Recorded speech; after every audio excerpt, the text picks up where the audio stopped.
गोपालपुर में रहने वाली सीमा की शादी शहर में रहने वाले अशोक के साथ हो जाती है। अपने पति अशोक के साथ शहर में खुशी से रहने लगती है। सीमा एक जुगाड़ू लड़की थी, रोज नए नए जुगाड़ लगाती रहती थी। उसकी सास सुनीता और पति अशोक उसकी इस आदत से बहुत परेशान रहते थे। एक दिन, बहू सीमा देखो, मैं कल बाजार गई थी, एक नई बेडशीट लेकर आई हूँ, पुरानी वाली फट गई थी ना, तभी तो मम्मी जी मैंने उसे सिल दिया हुआ है।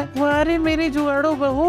ऐसे ही कुछ दिन बीत गए। एक दिन सुनीता सुबह का नाश्ता तैयार कर रही थी। अचानक सिलेंडर खत्म हो जाता है। सीमा चाय लेकर आओ। कहाँ हो तुम? मुझे बहुत देर हो रही है। हे भगवान, अब मैं क्या करूँ, सिलेंडर खत्म हो गया है। सीमा को एक जुगाड़ याद आता है कि छत पर तो लकड़ी पड़ी है, क्यों न वह ईंटों का चूल्हा बनाकर उस पर ही नाश्ता तैयार करे और गर्मा गर्म रोटियां बनाकर अपने पति और सास को खिला दे। अगली सुबह जब सीमा की सास रसोई में आकर देखती है तो उसकी बहू राख से बर्तन साफ कर रही थी। बहू ये तुम क्या कर रही हो? मम्मी जी मैं राख से बर्तन साफ कर रही हूँ। गाँव में सब राख से ही बर्तन तो साफ करते हैं। हाँ हाँ, मैं तो भूल ही गई थी, मेरी बहू जुगाड़ू है, अकल तो चला नहीं सकती, जुगाड़ लगाती रहती है। एक दिन अशोक ऑफिस के लिए लेट हो जाता है। अचानक से उसका हाथ मेज पर रखे पानी से टकरा जाता है और पानी का गिलास अशोक के फोन पर जा गिरता है। इससे अशोक का फोन खराब हो जाता है। अब मैं क्या करूं, मेरा तो फोन खराब हो गया, अब मैं काम कैसे करूंगा?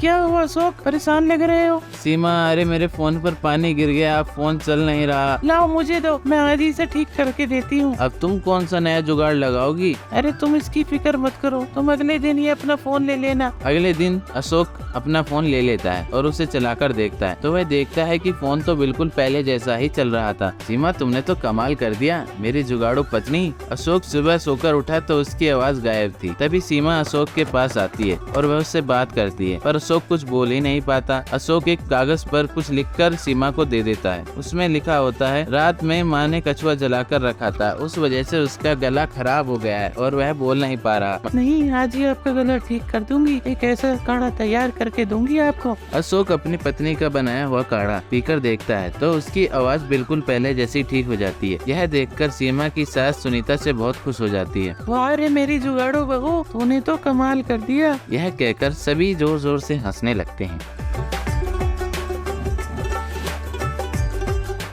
Thanks for watching. Please like and comment. Subscribe.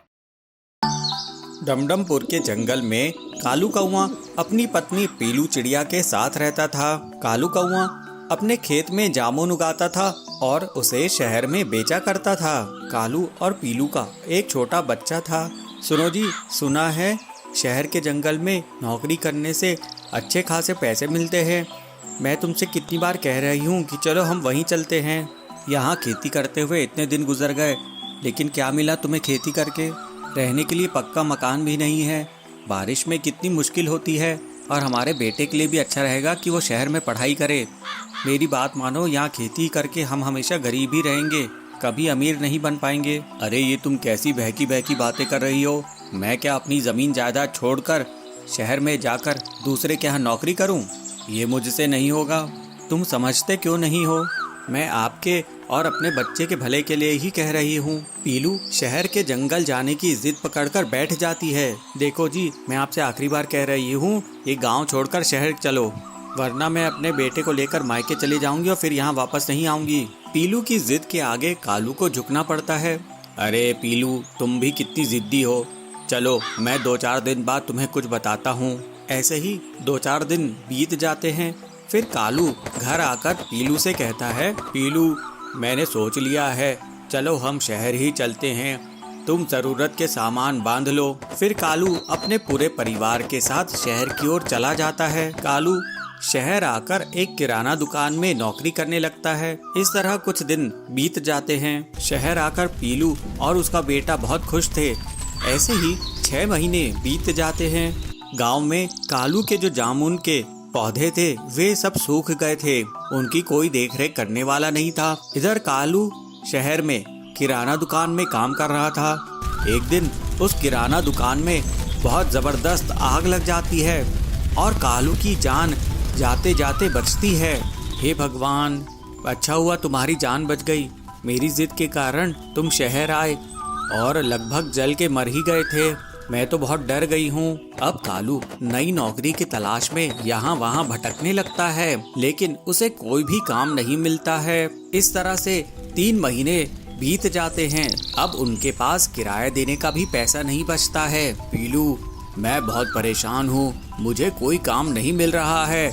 ऐसे तो हम पूरी तरह से बर्बाद हो जाएंगे। मुझे माफ़ कर दो जी, मैं आपसे जिद करके आपको शहर लेके आई, आपको मुसीबत में डाली। हम अच्छी खासी खेती कर ही तो रहे थे। चलिए हम वापस गांव चलते हैं। इस तरह से कालू एक बार फिर से पीलू के साथ और अपने बेटे के साथ वापस गांव पहुंच जाता है। वहां पर वो देखता है कि उसका खेत सूख गया है। ये देखकर पीलू कालू से कहती है, चलिए मैं खेत की सफाई करती हूँ और फिर हम लोग मिलकर जामुन के पेड़ लगाएंगे। फिर पीलू पूरे खेत की अच्छे से सफाई कर देती है और दोनों पति पत्नी उस पे एक बार फिर से जामुन के बीज बोते हैं। थोड़े ही समय में जामुन की फसल पक जाती है और बहुत बड़े बड़े स्वादिष्ट जामुन उगाते हैं। उसी समय वहाँ से गांव का मुखिया जा रहा था। अरे वाह कालू, तुम्हारी तो इस बार बहुत अच्छी फसल हुई है। ये जामुन एक बार मुझे चखाओ तो सही। जामुन चखने के बाद मुखिया कहता है, अरे वाह कालू, ऐसे जामुन तो मैंने पहले कभी नहीं खाए। चल इस बार मैं तेरे को एक बहुत बड़ा ऑर्डर देता हूँ। ये पूरी फसल तू मुझे बेच दे, मैं तुझे इसके 2 लाख रुपए दूंगा। ये सुनकर कालू बहुत खुश होता है। कालू कहता है, वाह मुखिया जी, अगर आप मेरी फसल की अच्छी कीमत देंगे तो मैं हमेशा आपको ही बेचा करूंगा। इस तरह से कालू हर बार जामुन की फसल उगाता और मुखिया को अच्छे दामों में बेच देता। मुखिया और कालू की अच्छी बनने लगी। इस तरह से कालू को अब मुनाफा होने लगा। अब कालू अपने परिवार के साथ खुशी खुशी रहने लगा। सुंदर वन में पीलू चिड़िया अपने पति बबलू कबूतर के साथ रहती थी। दोनों पति पत्नी मिलकर गर्मी के मौसम में आम का पना बेचा करते थे। वे लोग घर में ही कच्चे आम उगाते थे और उन्हीं आमों से आम का पना बनाते थे। सारा काम वे घर से ही करते थे, उसमें कोई भी केमिकल नहीं मिलाते थे। दोनों पति पत्नी आम के पने को बाजार में बेचते थे और सिर्फ 5 रुपए में 1 गिलास देते थे। कीमत कम होने की वजह से और ताज़ा पना मिलने की वजह से उनकी दुकान में हमेशा भीड़ लगी रहती थी। अरे बबलू भैया, ये लो 5 रुपए और मुझे 1 गिलास पना देना। हाँ हाँ भैया, ये लो 1 गिलास पना। तभी वहाँ पर हरिया काका आते हैं। अरे पीलू बेटी, मुझे 10 गिलास पना पैक करके दे दो, घर में मेहमान आ रहे हैं, तुम्हारे हाथ का पना पिएंगे तो बहुत खुश होंगे। हाँ हाँ हरिया काका, मैं अभी दी। इस तरह दोनों पति पत्नी सिर्फ 5 रुपए में आम का पना बेचकर बहुत मुनाफा कमा रहे थे। उनकी दुकान के सामने कालू कौए की भी आम पना की दुकान थी, लेकिन उसकी दुकान में ज्यादा पक्षी नहीं जाते थे क्योंकि उन्हें उसके आम पने का टेस्ट बिल्कुल भी पसंद नहीं था।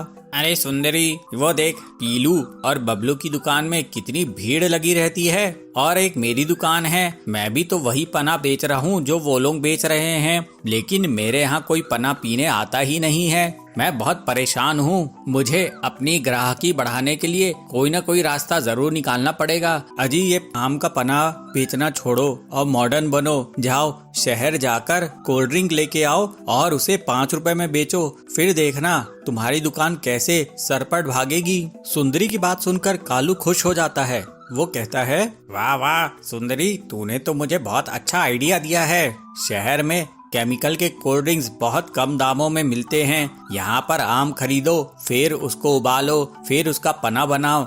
ये तो बहुत मेहनत का काम है। इतनी देर में तो मैं कितने सारे कोल्ड ड्रिंक्स ऐसे ही बेच दूंगा। अब मैं शहर जाता हूँ। ये सोचकर कालू कौआ शहर की ओर निकल जाता है। कालू शहर में सस्ता कोल्ड ड्रिंक खरीद लेता है। उसे सिर्फ 2 रुपए में मिलता है और उसी कोल्ड ड्रिंक को कालू अपने जंगल में आकर 5 रुपए में बेचता है। अरे cold drink P low, cold drink, ताजे ताजे cold drink, orange, Cola, mango, lemon, अरे जो बोलोगे वो मिलेगा। बल्कि मैं तो तुम लोगों को 2-2 टेस्ट मिला के दूंगा। कालू की आवाज सुनकर बबली चिड़िया उसकी दुकान पर आती है। वाह कालू अंकल जी, आपके पास तो बहुत सारे फ्लेवर्स के कोल्ड ड्रिंक हैं। मुझे मैंगो फ्लेवर का एक कोल्ड ड्रिंक देना उसके बाद कालू उसे मैंगो फ्लेवर का कोल्ड ड्रिंक देता है। बबली उसे पीकर बहुत खुश होती है। वाह कालू अंकल जी, अब मैं अपने और दोस्तों को लेकर यहाँ पर आती हूँ। हाँ हाँ बेटा, बिल्कुल बिल्कुल, मैं तुम्हें एक कोल्ड ड्रिंक फ्री में भी दूंगा अगर तुम 10 दोस्तों को लेकर आती हो तो। इस लालच में बबली अपने 10 दोस्तों को लेकर कालू की दुकान में आ जाती है। फिर कालू की खूब जोरदार कमाई हो जाती है और कुछ ही दिनों में पीलू की दुकान में ग्राहकों का आना कम हो जाता है। बबलू ये देखकर बहुत दुखी होता है। पीलू उसे समझाती है, आप दुखी क्यों हो रहे हैं, हमारा पना बिना केमिकल का है और कालू के केमिकल के कोल्ड ड्रिंक्स है, देखना जल्दी हमारे पास लोग वापस लौट आएंगे। कुछ ही दिनों में कालू के केमिकल के कोल्ड ड्रिंक्स पीकर सभी का पेट खराब होने लगता है और फिर सभी लोग कालू की दुकान में इकट्ठा हो जाते हैं। ए कालू, तू अपने कोल्ड ड्रिंक में क्या मिलाता है, इसे पीकर हमारे बच्चे बीमार पड़ रहे हैं। ऐसा कभी पीलू के और बबलू के पना पीकर नहीं हुआ। तू अपनी दुकान बंद कर, नहीं तो हम लोग पुलिस से कंप्लेन कर देंगे। कालू ये देखकर घबरा जाता है कि सभी पक्षी उसे धमकी दे रहे हैं। वो कहता है, अरे नहीं नहीं, मुझे माफ कर दो, मैं तो केमिकल का कोल्ड ड्रिंक्स बेच रहा था। आप लोगों को भी तो ये पसंद आता था, लेकिन अब आप लोग सब बीमार पड़ने लगे हैं तो मैं इसे जल्दी ही बंद कर देता हूँ और मैं कुछ और काम कर लूंगा। इस तरह से कालू सभी पक्षियों के दबाव में आकर अपने खतरनाक केमिकल्स के कोल्ड ड्रिंक बेचना बंद कर देता है और एक बार फिर से पीलू और बबलू की दुकान में ग्राहकों की भीड़ लग जाती है। वे लोग सभी ताजा आम का पना पीकर मजे में रहते हैं और पीलू और बबलू अपना जीवन खुशी खुशी बिताने लगते हैं।